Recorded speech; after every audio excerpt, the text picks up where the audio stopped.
Good afternoon, guys, and I wanted to do a quick mounting project, so I decided why not hop on here and show you. I've never worked with this before, so it's a learning experience I can share.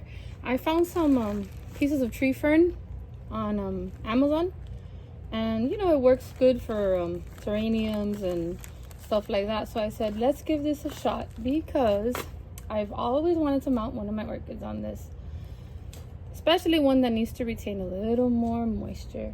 I went ahead and I got this very tiny little, it's called the Unicum dendrobium. I got it because it's a very rare plant.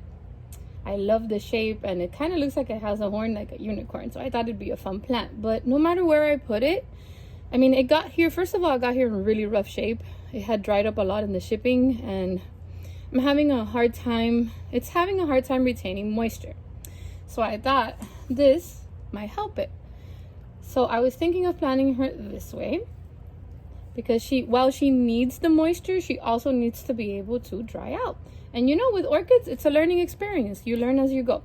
So I'm gonna go ahead and put her, I was thinking maybe up high to give her room to grow down, or around here somewhere. So I'm going to show you what I'm going to use.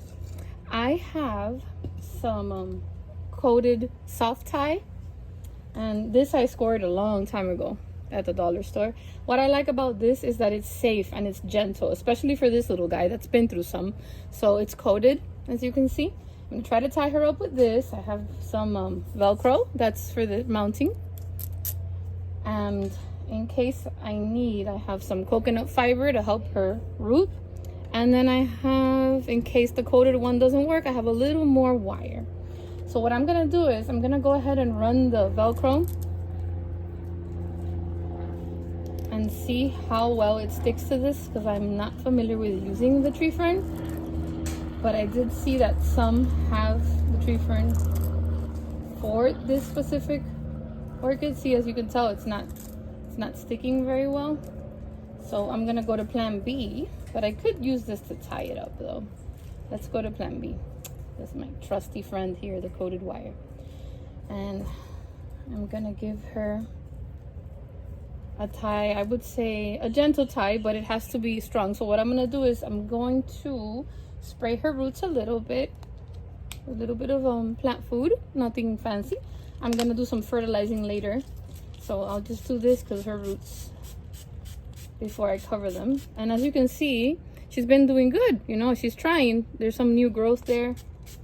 I'm gonna go ahead and spray this, and I usually don't leave this in the middle but she needs the moisture, so I'm gonna go ahead and leave that, and I'm going to carefully, this is just to help her stick.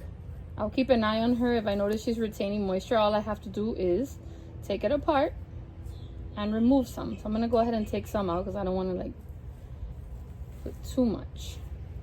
So took some out, and any new growth I don't want to stop.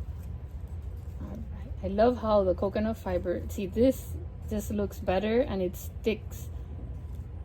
See, it sticks to it. It's perfect, and just enough room where her roots are there, but she's kind of hanging. I'm gonna try this.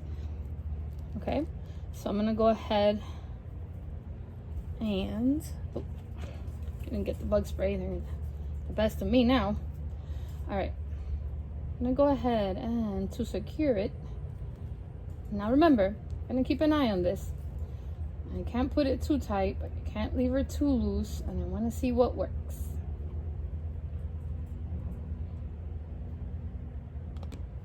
So I went ahead and see, I wrapped the coated wire, not tight, but just tight enough to hold her onto the panel. And I didn't do a knot, I just wrapped it. See, I'm gonna keep an eye on her, and I'm gonna try to hang her like this. I'll keep you updated on its growth when I see the roots coming out. We'll see if it works, and worst case scenario, I'll just flip her right side up. But I think she looks kind of neat hanging like this. Okay guys, so thank you, and I hope you enjoyed it and it was informative, and feel free to tell me if you like it, if you hate it, if you have any suggestions, if you have any questions. I'll keep you posted. Bye.